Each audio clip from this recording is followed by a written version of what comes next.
नमस्कार मु प्रिया आपण मानक स्वागत करुच्ची नीतिप्रिय यूट्यूब चैनल रो कुकिंग सेक्शन को।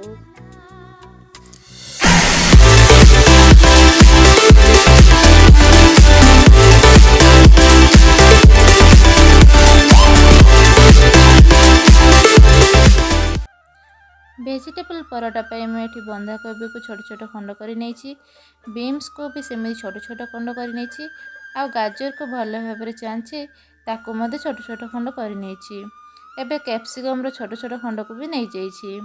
मुझे दुईटी पराठा नहीं आपण निजर पराठा अनुसार निजर परिवार मात्रा को कम अधिक करें। मुझे मसला रसुण आ गोटे कंचा लंका को भल भाव में छेची नहीं। रसुण आ कंचा लंका ऐड कले तार स्वाद आहरी भल आसी थाए। चलतु एबे पराठा मसलाटा प्रस्तुत करवा। मु तेल को गरम करी से सोरिष को फुटे नेली तापर रखाई छेचा जमी रसुण आ लंका को पकई नेली तापर अल्प पियाज पकई टिके भाजी नेली। भाजी आसवा पर से हलदी आ लंका गुंड टिके मिसई नेली। एबे से रखाई कटा परिवा को ऐड कर नेली ता सहित टिके लुण मध्य ऐड कर नेली। एबे लो टू मीडियम फ्लेम रे परिवा गुडी को भल भाव सिझिबा जाय भाजी नेली। सेथिरे टिके गरम मसला टिके जीरा गुंड मध्य पकई नेली। आपण चाहिले सेथिरे टिके फ्लेवर पे चिकन मसला भी ऐड करि परिबे।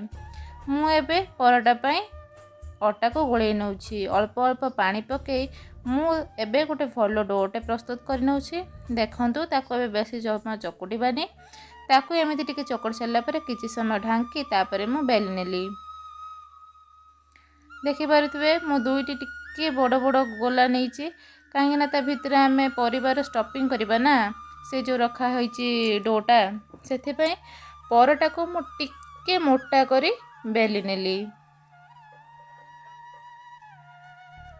मु एबे सेथिरे जो रखी परिवार डोटा को ऐड कर नउछि।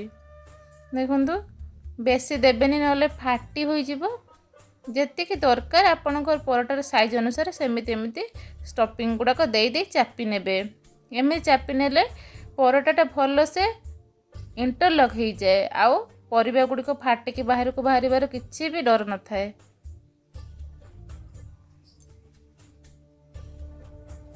आपण एमिति हल्का हाथ रे दबे नहीं परोटा को बनै परिबे। चलंतु एबे परोटा बनै नबा।